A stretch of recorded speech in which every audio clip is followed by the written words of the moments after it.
Tres noticias muy recientes están poniendo otra vez la lupa sobre los peligros y las amenazas que la dictadura de Nicolás Maduro representa para los intereses de seguridad nacional de Estados Unidos y particularmente para la nueva agenda de la administración de Donald Trump. Este es nuestro enfoque de hoy.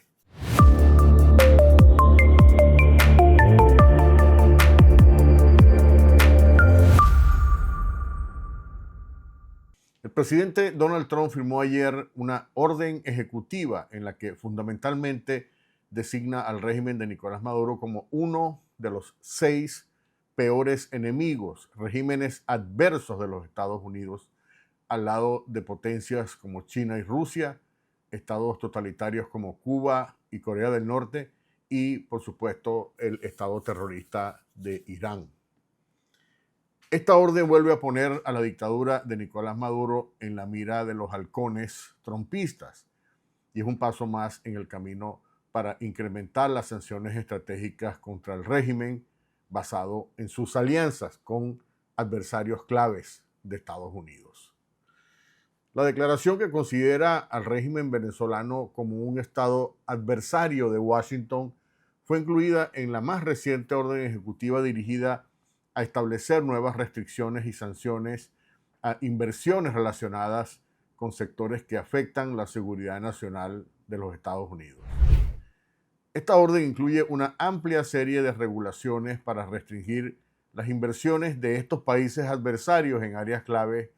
como la compra de propiedades, terrenos y fincas en los Estados Unidos, además de acceso a tecnología avanzada, infraestructura crítica, temas de salud, agricultura, energía, materias primas y otros sectores estratégicos como tecnologías de última generación. En otras palabras, los países considerados adversarios de los Estados Unidos no podrán tener acceso a la adquisición de propiedades estratégicas que tengan que ver con Estados Unidos. También afecta a las empresas norteamericanas o inversionistas individuales que mantienen capital en empresas de estos países adversarios en temas sensibles como tecnología de aplicación militar, control de infraestructura energética, tecnologías avanzadas, etc. La medida está dirigida principalmente a frenar el acceso del mercado norteamericano estratégico a inversionistas de China, principalmente porque este país sistemáticamente ha invertido indirectamente o a través de empresas norteamericanas para tener acceso a tecnología de última generación, también a propiedad intelectual sensible y a infraestructura industrial estratégica de acuerdo a las definiciones de esta orden ejecutiva. La nueva doctrina de la administración Trump implícita en esta nueva orden ejecutiva establece que la seguridad de la economía es proteger la seguridad nacional de Estados Unidos. Apuntando a una medida de reciprocidad, la orden indicó que ya que China no permite a empresas norteamericanas tener acceso a infraestructura crítica en China, es decir, invertir en sectores críticos en China o operar empresas en estos sectores, Estados Unidos tampoco debería permitir a los chinos controlar o participar o invertir en infraestructura crítica dentro de los Estados Unidos o de propiedad norteamericana. Según la orden, China ha venido sistemáticamente invirtiendo en áreas como la cadena de suministro de alimentos, que es un tema muy sensible. También está adquiriendo amplias cantidades de tierras para el cultivo y acceso a minerales y recursos naturales, puertos y terminales de carga. China también está explotando cada vez más el capital estadounidense para desarrollar y modernizar sus aparatos militares de inteligencia y otros aparatos de seguridad, lo que supone un riesgo significativo para todo el territorio de los Estados Unidos y particularmente las Fuerzas Armadas norteamericanas en todo el mundo. Y esto implica, por cierto, una amenaza que puede venir también de un aliado importante de China en América Latina, como lo es la dictadura de Nicolás Maduro. Las acciones relacionadas incluyen el desarrollo y despliegue de tecnologías de doble uso, armas de destrucción masiva, armas convencionales avanzadas y acciones cibernéticas maliciosas contra Estados Unidos y su población que se han conducido de acuerdo a numerosas investigaciones especializadas desde territorio chino o a través de organizaciones vinculadas al ejército chino, por supuesto. A través de su estrategia nacional, como se define, de fusión entre lo militar y lo civil, una cosa que nos recuerda mucho sobre esta unión cívico-militar promovida por el chavismo desde el principio. China está aumentando el tamaño de su complejo militar industrial, obligando a las empresas civiles chinas y a las instituciones de investigación a apoyar sus actividades militares y de inteligencia usando increíblemente capital norteamericano. Estados Unidos utilizará todos los instrumentos jurídicos necesarios, incluido el bastante influyente Comité de Inversiones Extranjeras en Estados Unidos, para impedir que personas o empresas norteamericanas inviertan capital en el sector militar industrial de China a través del congelamiento de fondos y propiedades de estas personas o empresas. La prohibición para inversionistas norteamericanos incluye sectores chinos como fabricación de semiconductores, inteligencia artificial, tecnología quantum, biotecnología, avances hipersónicos. En el sector también aeroespacial, fabricación es decir, la fabricación avanzada, la tecnología para producir cualquier tipo de productos de una forma eficaz y avanzada, y energía dirigida, como la energía, por ejemplo, de rayos láser o energía solar, con aplicaciones militares, y también otras áreas en las que está implicado el ejército chino. Esta decisión, desde luego, afectará inversiones americanas en laboratorios como, por ejemplo, el de Wuhan, cuya vinculación con el ejército de China también ha sido mencionado en el pasado, o en la adquisición o capitalización de iniciativas chinas como DeepSeek, que es esta nueva aplicación de inteligencia artificial con tecnología china. Como parte de la revisión incluida en la orden ejecutiva, la administración Trump considerará la posibilidad de aplicar restricciones a los tipos de inversión, incluidos el capital de riesgo, inversiones de nueva creación, ampliaciones de empresas norteamericanas en China y las inversiones en valores cotizados en la bolsa, procedentes de fuentes que incluyen fondos de pensiones, dotaciones universitarias y otras inversiones de esta naturaleza. De acuerdo a la orden ejecutiva, ya es hora de que las universidades estadounidenses dejen de apoyar a adversarios extranjeros con sus decisiones de inversión, del mismo modo que deberían dejar de conceder acceso a la universidad a partidarios del terrorismo que promueve China. Por supuesto, esta legislación, que va a tener otras implicaciones en otras regulaciones, va a tener un efecto en el caso venezolano, que todavía está por analizarse. Por otro lado, el enviado especial del Departamento de Estado para las Américas, el presidente Trump, Mauricio Claver Carone, dijo que Estados Unidos no ha dado concesiones a Maduro ni está dispuesto a hacerlo en el futuro, a la vez que dijo que la estrategia por ahora será la de mantener la política de Trump hacia Maduro como impredecible, de forma que el régimen no pueda anticipar sus jugadas. Claver Carone rebatió la percepción de muchos analistas de que Trump ha traicionado a la oposición venezolana al cerrar un acuerdo de deportados por petróleo con el régimen de Maduro. No ha habido, dijo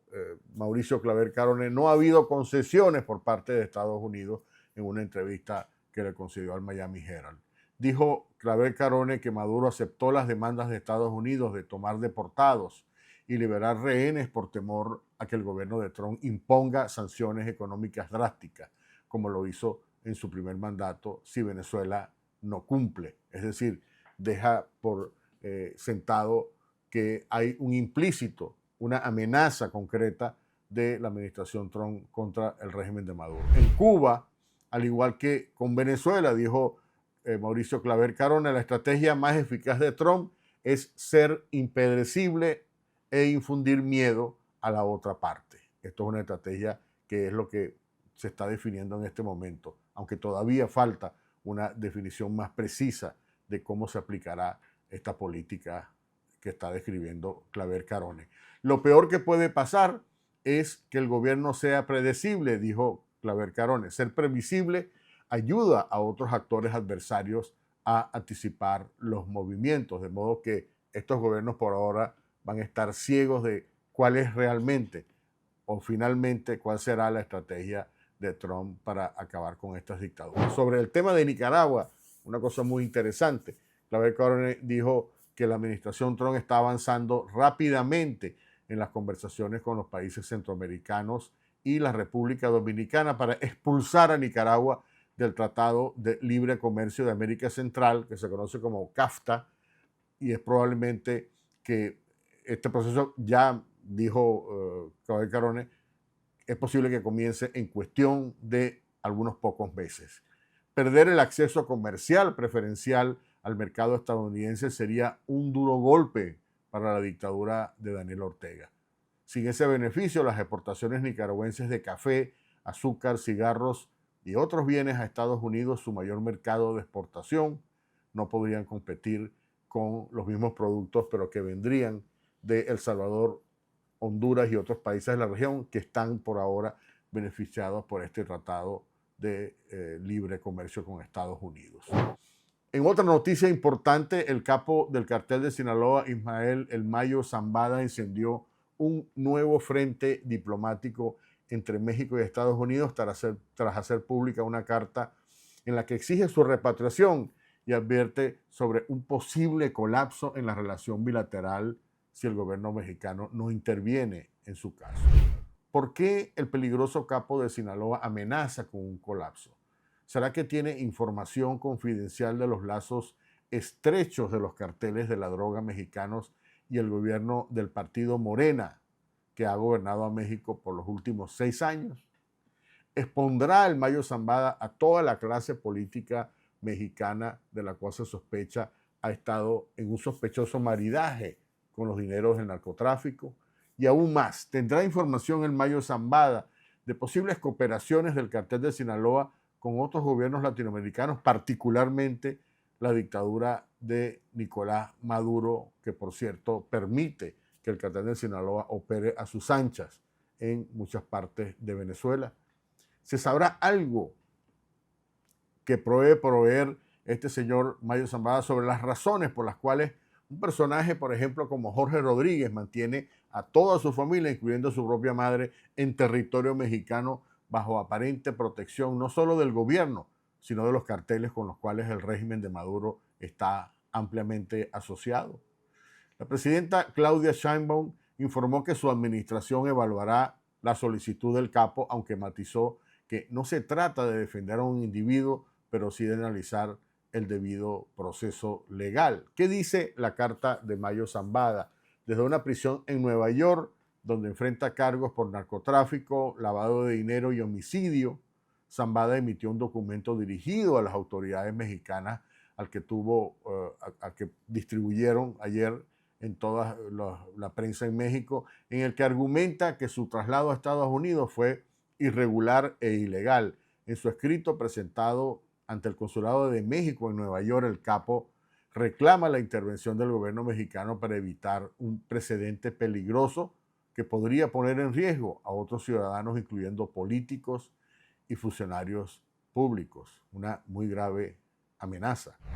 Zambada también denuncia haber sido secuestrado en Sinaloa por Joaquín Guzmán López, hijo del Chapo Guzmán, y entregado a las autoridades estadounidenses en la ciudad de San Antonio, Texas, sin un proceso de extradición formal. Su defensa insiste en que la detención y el traslado de El Mayo Zambada vulneran la soberanía mexicana y que su condena podría derivar en la pena de muerte, tras la reciente decisión del Departamento de Justicia de Estados Unidos de restablecer este castigo de la pena de muerte para graves delitos federales como los que ha cometido el Mayo Zambada.